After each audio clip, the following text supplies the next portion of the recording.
lugar, o Evangelho é a única esperança para o mundo. Se nós nos esforçarmos para nos tornarmos melhores, não sabemos do amanhã se alguma coisa vai acontecer e vamos fracassar. E se dependemos disso, nem que seja um pouquinho, e a salvação depender de nós, não teremos segurança no nosso coração. Mas, amigo, Deus fez essa salvação e nossa redenção totalmente dependente de Jesus Cristo e da sua obra. E porque depende totalmente da obra de Cristo, podemos descansar, seguros, tranquilos, com paz, porque não depende de nós. Não temos que mantê-la amanhã, ela nos mantém. Não temos que segurá-la, ela nos segura. Se segurarmos em Jesus, nossas mãos pequenas vão escorregar, vamos perder o contato, mas Ele nunca nos larga, nunca vai nos deixar escapar. Posso ter um amém? Correto? Você precisa entender algo. Os apóstolos do Senhor Jesus Cristo, muitos deles foram martirizados, não foram martirizados pela causa da moralidade, foram martirizados pelo Evangelho de Jesus Cristo. Você me escuta? Muitos viveram no Império Romano e foram martirizados por pregar o Evangelho de Jesus Cristo. Não deixe que o mundo pense que a igreja é contra, mas sim o que somos a favor. Nós somos a favor do Evangelho de Jesus Cristo. E o Evangelho de Jesus Cristo produz verdadeira santidade. O Evangelho de Jesus Cristo produz caráter.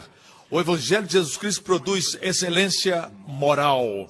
E eu vou provar agora com as Escrituras. Nós vimos isso algumas semanas atrás, mas para recapitular e para aqueles que são novos na igreja, vamos ver Atos 10.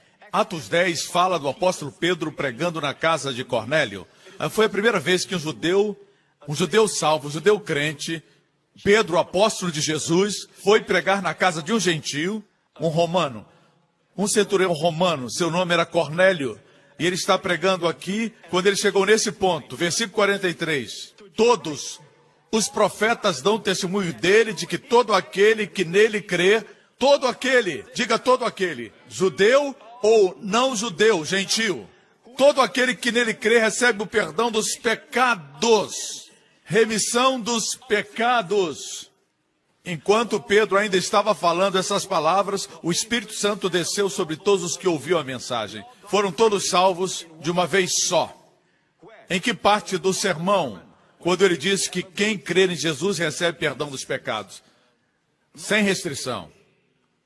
Ele não negociou essa afirmação. Uma proclamação pura, completa e restrita. Quem crer nele tem remissão dos pecados. Amém, igreja? Me acompanham? Agora, se essa mensagem for proclamada no mundo, veremos a excelência moral se manifestar. Perceba que, enquanto ele pregava o Evangelho, ele não estava pregando moralidade, ele estava pregando o Evangelho. E o Espírito Santo desceu. O que acontece no capítulo seguinte é muito interessante. Note que não se menciona a palavra arrependimento. Muita gente me diz, prega o arrependimento, prega o arrependimento. Às vezes eu menciono, às vezes não menciono. Nesse caso, Pedro não usa a palavra arrependimento. Mas perceba que todos se arrependeram. Como eu sei? Porque no capítulo seguinte, Atos 11, o que falamos aconteceu em Cesareia. Mas no capítulo 11, o povo, os crentes judeus em Jerusalém, a sede, eles escutaram o acontecido e convocaram Pedro. E disseram, ouvimos que você foi aos gentios e pregou a eles. E Pedro contou a história inteira e a visão que ele teve do Senhor. E então ele chegou nesse ponto, em Atos 11. E ele disse, Deus, pois deu-lhes o mesmo dom que nos dera. Quando cremos no Senhor Jesus Cristo, quem era eu para pensar em opor-me a Deus? Ouvindo isso, não apresentaram mais objeções. E louvaram a Deus, dizendo, então Deus concedeu arrependimento para a vida, até mesmo aos gentios. É interessante, arrependimento para a vida. Mas a palavra arrependimento nem foi usada por Pedro. Mas o arrependimento aconteceu. Assim, só usar a palavra arrependimento não quer dizer que o arrependimento acontece. E se você não usar a palavra arrependimento, o arrependimento pode acontecer. E vice-versa.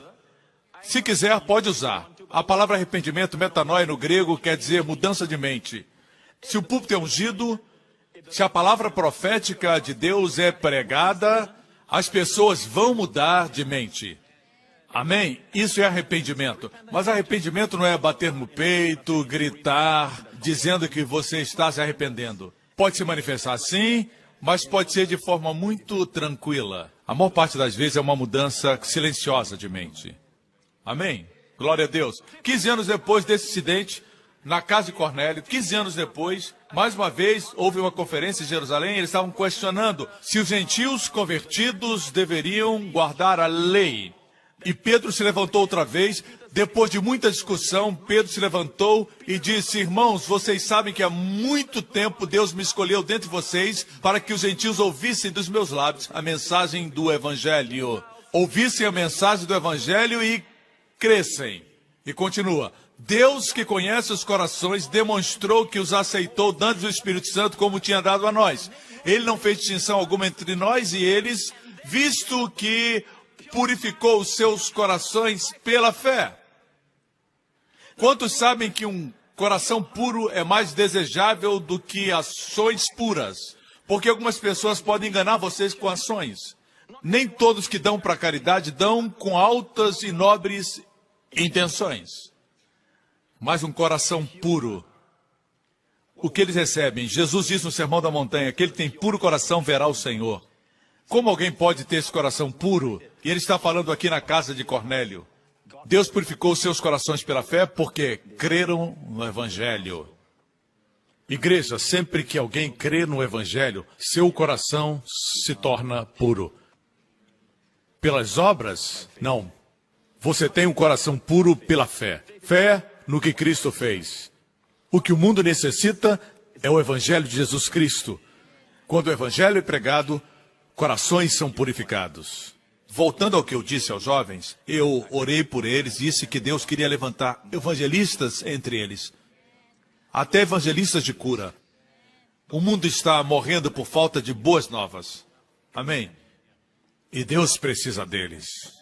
Lembre-se que a nossa pregação deve ser sobre o Evangelho. E Evangelho é boas novas. Nos 4 primeiros capítulos de Gálatas, fala da lei da graça, lei e graça. No 5º capítulo, fala a respeito do fruto do Espírito, que é uma vida de caráter, de excelência moral. Note que é um fruto resultante do Evangelho. O problema é que as pessoas buscam o fruto e dizem: tente imitar esse fruto. Será que uma macieira pode olhar para uma laranjeira e imitar seus frutos? Não, ela não pode. Frutos não podem ser imitados. Vou repetir, frutos não podem ser imitados.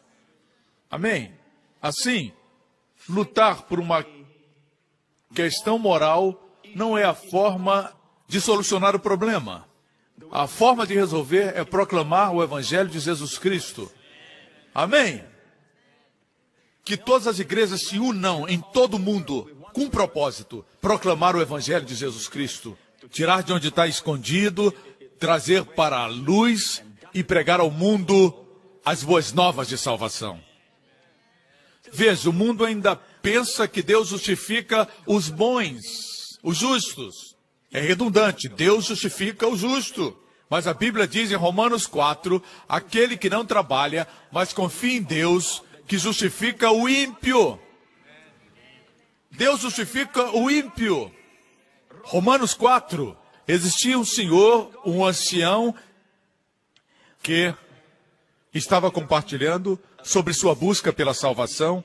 Ele ouviu muitas mensagens sobre a salvação e como ter paz com Deus, e tendo 80 anos, um octogenário, e ainda assim não tinha paz no coração, não tinha segurança que se seu coração parasse de bater, tinha o lar no céu e tudo estava bem com Deus.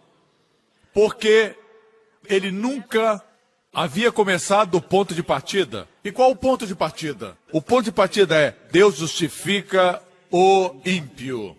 Ele estava tentando ser justo